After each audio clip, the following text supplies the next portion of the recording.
Brought to you by V-Guard, co-powered by Sensodyne and Vimal. ಬಾಯಲ್ಲಿ ಹೇಳಿ ಕೇಸರಿ. Associate sponsor Ultratech Cement. Co-sponsored by Saptagiri NPS University.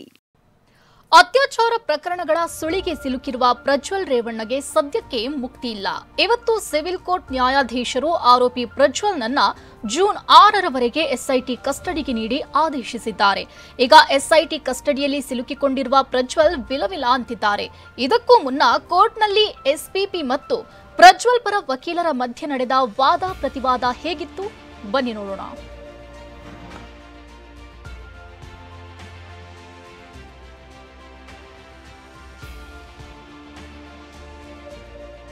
ಕಳೆದ 34 ದಿನಗಳಿಂದ ವಿದೇಶದಲ್ಲಿ ತಲೆಮರೆಸಿಕೊಂಡಿದ್ದ ಪ್ರಜ್ವಲ್ ರೇವಣ್ಣ ಇದು ತಗೊಳ್ಳೋಣ. ಇದು ಇನ್ವರ್ಟರ್ ಎಸಿ. ನೀವು ಗ್ಯಾಮ್ಲರ್ ಅಲ್ವಾ? ಗ್ಯಾಮ್ಲರ್ ಜೂಜಾಡ್ತಿರಲ್ವಾ? ನೀವು ಜೂಜಾಡ್ತೀರಾ? ಇಲ್ಲ, ಯಾರು ಏನು ಹೇಳಿದ್ರು ಅಂತ ನೀನು ಎಷ್ಟು ಕಾಸ್ಟ್ಲಿ ಹಾಗೂ ಡೆಲಿಕೇಟ್ ಎಸಿ ತಗೊಂಡು ಸ್ಟೆಬಿಲೈಸರ್ ತಗೊಳ್ಳಿಲ್ಲ ಅಂದ್ರೆ ಇದು ಜೂಜಾಟ ತಾನೇ. ಒಂದೇ ಫ್ಲಕ್ಚುಯೇಷನ್ ಗೆ ನಿಮ್ಮ ಇನ್ವರ್ಟರ್ ಎಸಿಯ ಪಾರ್ಟ್ಸ್ ಡ್ಯಾಮೇಜ್ ಆಗಬಹುದು. ಅದನ್ನು ವಿ-ಗಾರ್ಡ್ ಉಪಯೋಗಿಸಿ ಸುರಕ್ಷಿತವಾಗಿರಿಸಿ. V Guard, India's number 1 stabiliser. ನಿನ್ನೆ ಮಧ್ಯರಾತ್ರಿ ಎಸ್ಐಟಿ ಕೆಡ್ಡಾಕೆ ಬಿದ್ದಿದ್ದಾರೆ. ಬರೋಬ್ಬರಿ 10.5 ಗಂಟೆಗಳ ಕಾಲ ಎಸ್ಐಟಿ ಕಚೇರಿಯಲ್ಲೇ ಇದ್ದ ಪ್ರಜ್ವಲ್ಗೆ ಮೊದಲು ಮೆಡಿಕಲ್ ಚೆಕಪ್ ಮಾಡಿಸಲಾಯಿತು. ಬಳಿಕ ಬೆಂಗಳೂರಿನ 42ನೇ ಎಸಿಎಂಎಂ ಕೋರ್ಟ್ಗೆ ಹಾಜರುಪಡಿಸಲಾಯಿತು. ಈ ವೇಳೆ ಪ್ರಜ್ವಲ್ ಕೈ ಕಟ್ಟಿ ನಿಂತಿದ್ದ. ಮೊದಲು ವಾದ ಮಂಡಿಸಿದ ಎಸ್ಐಟಿ ಪರ ಎಸ್ಪಿಪಿ ಅಶೋಕ್ ನಾಯಕ್, ಲೋಕಸಭಾ ಚುನಾವಣೆಗೆ ಮುನ್ನ ಈತನ ಅಶ್ಲೀಲ ದೃಶ್ಯ ವೈರಲ್ ಆಗಿದೆ. ಪ್ರಕರಣದಲ್ಲಿ 100ಕ್ಕೂ ಹೆಚ್ಚು ಸಂತ್ರಸ್ತೆಯರಿದ್ದಾರೆ. ಕೆಲ ತಿಂಗಳ ಹಿಂದೆ ಮಾಧ್ಯಮದಲ್ಲಿ ಪ್ರಸಾರ ಮಾಡದಂತೆ ತಡೆ ತಂದಿದ್ರು. ಈತ ವಿಕೃತಕಾಮಿ. ತನ್ನದೇ ಅಶ್ಲೀಲ ದೃಶ್ಯವನ್ನ ವಿಡಿಯೋ ಮಾಡಿದ್ದಾನೆ. ಸಂಸದ ಪ್ರಜ್ವಲ್ ರೇವಣ್ಣ ವಿರುದ್ಧ ಅತ್ಯಾಚಾರದ ಆರೋಪವಿದೆ. ಸಂಸದ ಪ್ರಜ್ವಲ್ ರೇವಣ್ಣ ಮನೆಯಲ್ಲಿ ಸಂತ್ರಸ್ತೆ ಕೆಲಸ ಮಾಡ್ತಿದ್ರು. ಈತನಿಗೆ ಇದನ್ನ ಮಾಡುವುದೇ ಹವ್ಯಾಸವಾಗಿ ಬಿಟ್ಟಿದೆ. ಇತರ ಮನೆಗೆಲಸದವರು ಈ ಬಗ್ಗೆ ಎಚ್ಚರಿಸಿದ್ರು. ಅತ್ಯಾಚಾರ, ಲೈಂಗಿಕ ದೌರ್ಜನ್ಯದ ಬಗ್ಗೆ ಸಂತ್ರಸ್ತೆಯರು ದೂರು ನೀಡಿದ್ದಾರೆ.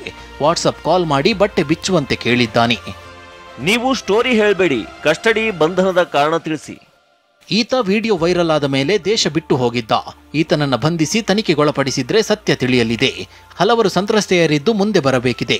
ಹೊರದೇಶಕ್ಕೆ ಹೋಗಲು ಹಲವರ ಪಾತ್ರ ಇದೆ. ಅವರ ಬಗ್ಗೆಯೂ ತನಿಖೆ ಮಾಡಲು ಈತನ ಬಂಧನ ಅಗತ್ಯವಾಗಿದೆ. ವಿಡಿಯೋ ವೈರಲ್ ಆದ ನಂತರ ಹಲವು ಮಹಿಳೆಯರು ಸಂಕಷ್ಟದಲ್ಲಿದ್ದಾರೆ.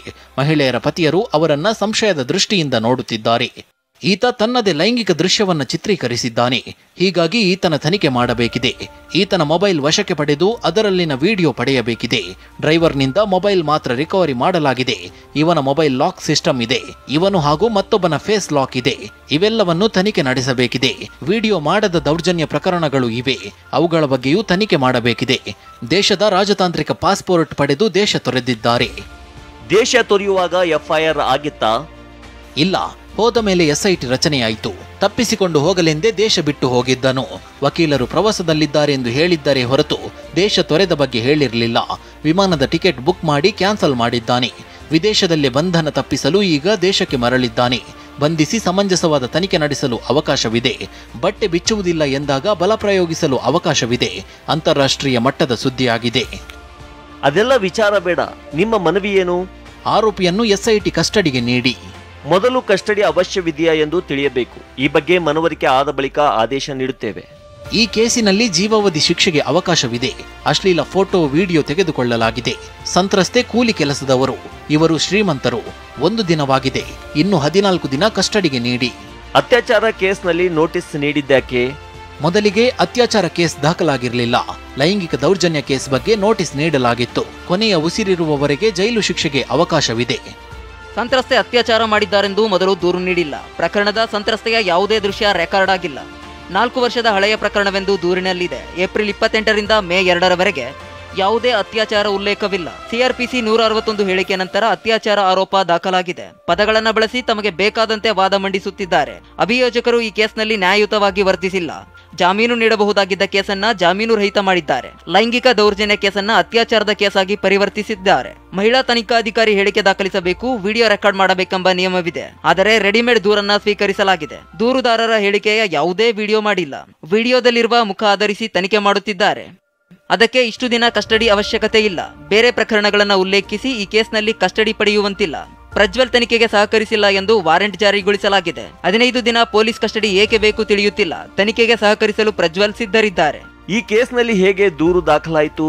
ರೆಡಿಮೇಡ್ ದೂರು ಸ್ವೀಕರಿಸಲಾಗಿದೆ. ಲಿಖಿತ ದೂರು ನೀಡಿದಾಗ ದಾಖಲಿಸಿಕೊಂಡಿದ್ದಾರೆ. ಇದಕ್ಕೂ ಮಹಿಳಾ ಅಧಿಕಾರಿ ದೂರು ನೀಡಬೇಕು ಎಂಬ ನಿಯಮವಿದೆಯೇ? ಮೌಖಿಕ ದೂರು ನೀಡಿದಾಗ ಮಾತ್ರ ಮಹಿಳಾ ಅಧಿಕಾರಿ ದೂರು ದಾಖಲಿಸಿಕೊಳ್ಬೇಕು. ಆದರೆ ಈಕೆಯೇ ಲಿಖಿತ ದೂರು ಕೊಟ್ಟಿರುವುದರಿಂದ ಅದರ ಅಗತ್ಯವಿಲ್ಲ. ಮಹಿಳೆ ದೂರಿನೊಂದಿಗೆ ಪೊಲೀಸ್ ಠಾಣೆಗೆ ಬಂದಾಗ ಇದನ್ನ ಒಪ್ಪಬಹುದು.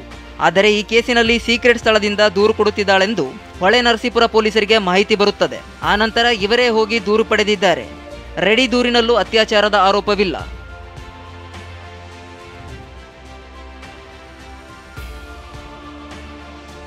ಹೀಗೆ ಪ್ರಜ್ವಲ್ ರೇವಣ್ಣ ಪರ ಹಾಗೂ ವಿರುದ್ಧ ಕೋರ್ಟ್ನಲ್ಲಿ ವಾದ ಮಂಡನೆ ಮಾಡಲಾಯಿತು. Bureau report TV9. Brought to you by V-Guard, co-powered by Sensodyne and Vimal. ಬಾಯಲ್ಲಿ ಹೇಳಿ ಕೇಸರಿ. Associate sponsor Ultratech Cement. Co-sponsored by Saptagiri NPS University.